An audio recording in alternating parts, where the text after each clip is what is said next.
right, it's time to find out what's happening in the global economy and the expectations for this week. What's going to sway investor sentiment? We'll find out now. John McCraw has the details. Join us right here. Happy New Week. Happy New Week, laddie. Yeah. I'm going to rebase your account. Week. I said I would tell you that. Please rebase my pocket. Yeah. Oh, your pocket? Yes. That's small. Okay. I thought it would be your account. Okay, my account. That's where you have more space. Right. Yeah. So you rebase my account. But you missed your chance. Whoa. Yeah. Wow. Once in a lifetime. I'll try and get it again. Good morning, everyone. Welcome to Global News here on Business Morning. We start from India, where the wholesale inflation has increased to 2.38% year-on-year in February, and that's up from 2.31% in January. This is because of elevated prices of some fruits, vegetables, and the data is released by the government today, Monday. Wholesale food prices in February rose 5.94% after a 7.47% increase in January. Vegetable prices declined by 5.8% compared to a 8.35% increase in the previous month. However, prices of potatoes, onions, and fruits saw a rise between 21% and 48% in February.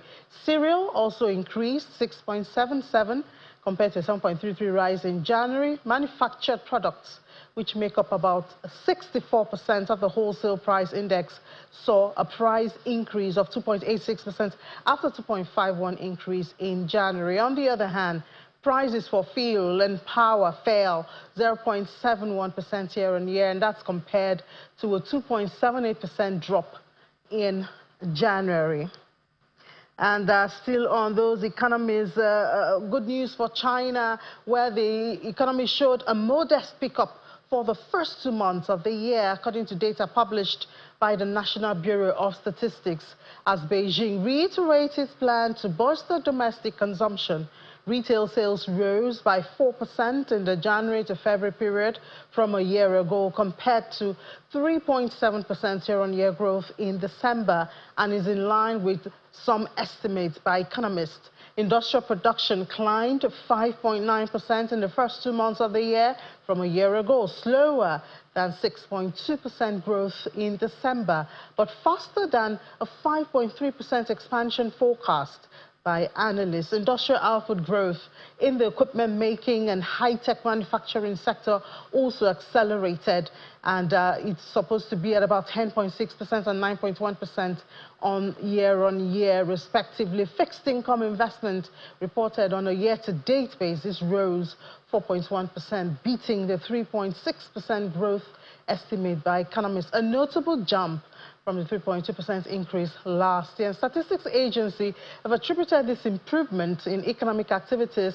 at the start of the year to sustained effects from several stimulus measures, while flagging a more complicated and challenging external environment, insufficient domestic demand, and difficulties for enterprises in operation and production. And talking about stimulus, China is up for another stimulus, perhaps to make the numbers look even better, because they've announced a special action plan to boost consumption. This was announced on Sunday in a bid to prop up domestic consumption in the world's second largest economy. The General Office of the Central Committee, an office directly under China's ruling party, said that the plan was to vigorously boost consumption, expand domestic demand, and enhance consumption capacity by increasing income and reducing burden. And then this wide-ranging release also outlined other steps, such as taking multiple measures to stabilize the stock market, developing more bond products suitable for individual investors. And China's CSI 300 index and Hong Kong's Hang Seng index were slightly up on Monday, registering gains of about 0.1% just based on the announcement of this stimulus. So we can imagine what the coming days would look like. That's all if all other things remain equal, as economists will say. Let's move over to the United States now, where consumers lost $5.7 billion to investment scams in 2024, more than in any other type of fraud. And that's up 24% from 2023. This new data is from the Federal Trade commission. Investment scams generally involve claims that a consumer will get a big return by investing in a hot new money-making scheme. According to FTC, most people, that's 79%, who reported an investment scam to the FTC lost money, with the typical victim losing more than $9,000 on the average. And since FTC data is based on consumer reports of fraud, the true scope of investment fraud is likely much higher after factoring in people who don't step forward with their announcements and experience. Now, the United States President Donald Trump says that he plans to speak with Russian President Vladimir Putin on Tuesday, that's tomorrow, to discuss ending the war in Ukraine. According to him, a lot of work has been done over the weekend, and the plan is to see if they can bring the war to an end.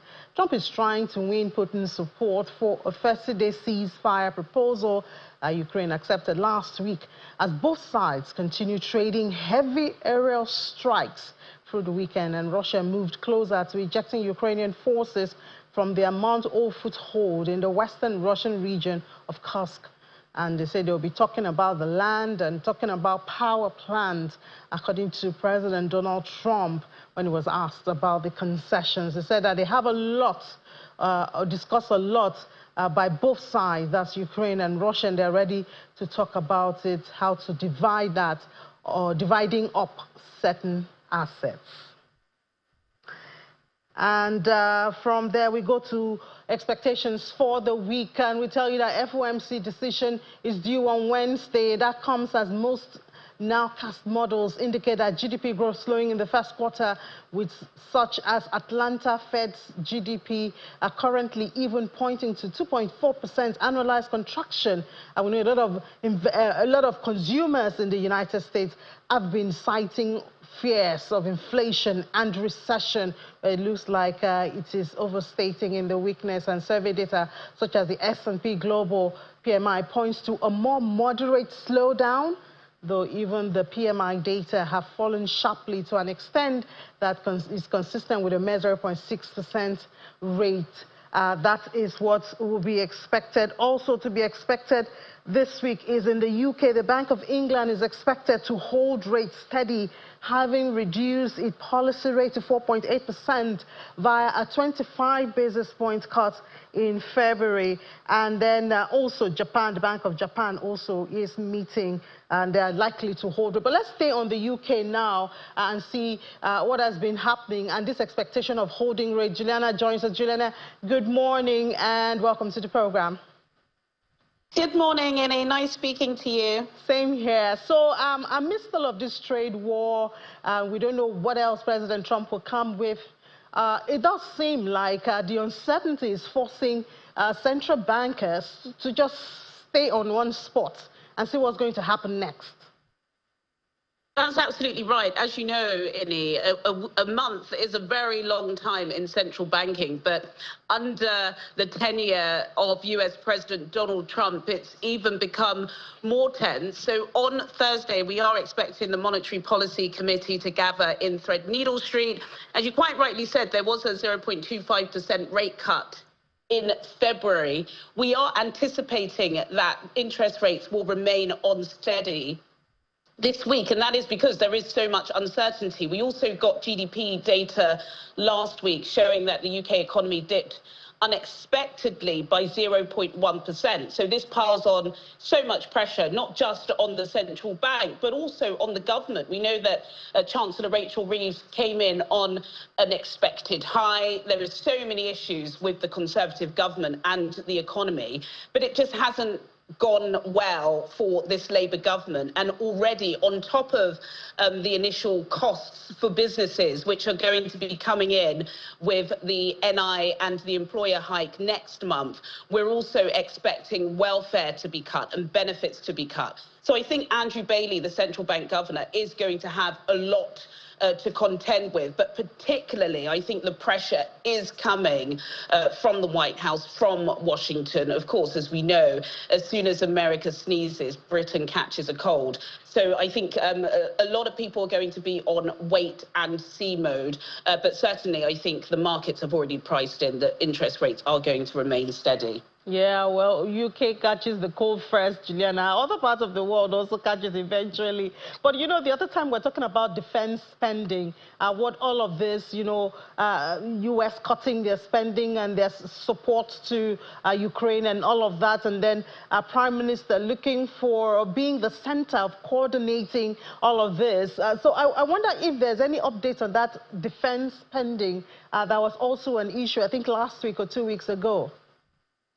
It was. So we know that, so in terms of the defense spend, this is all about, you know, the war in Ukraine, hopefully a ceasefire imminent, unexpectedly but wonderfully for Britain. Sir Keir Starmer, the Prime Minister, playing a central role there, being very, very careful not to offend Donald Trump, because we know he gets offended so easy. But one thing that the entire House in the Palace of Westminster can agree with is that this boost in defence spending is significant. It's good. It's something that was needed even before the war.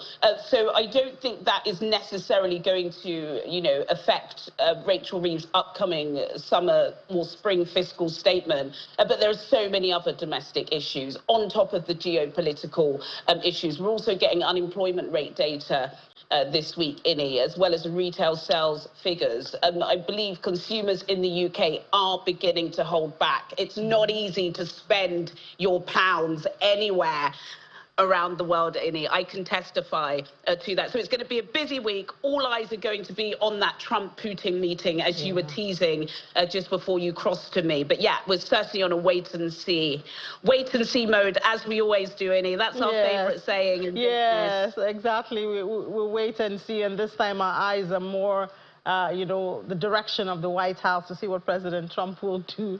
Well, thank you so much, Juliana, for all of that. Thank you so much, All right, so Ladi, as usual, we're waiting and seeing the White House. And I know that tomorrow is going to be really hot. Everybody will be listening for what President Donald Trump will say. But I mean, should we start praying that President Putin's mind will receive peace? Because I mean, Ukraine has already agreed. They've agreed. You know, and they've done their own concessions. Exactly. Yeah. So it's Russia we're looking for. Yeah. No wonder President Zelensky was behaving the way he was behaving when he was in the White House. It's true. I mean. Well, let's see. He might maybe wear a suit, you know, this time, but we'll definitely. That's not the core of the matter. Watch out for all of that. But let's expect more market volatility tomorrow. You know, with that, in fact, from today. Yeah, it might have actually started today. So let's see how it all plays out. But I guess maybe we might see and wait at some point. And not wait and see. Yeah. Okay, all right. Thank you so much, for the details there, what's playing out with the global markets that we track. But we're back again at 1 p.m. John McCraw will give you details of what's playing out with most of those markets that we track. Thank you again for watching. I'm Ladi Williams from me and the team right here at Channels HQ. It's bye for now.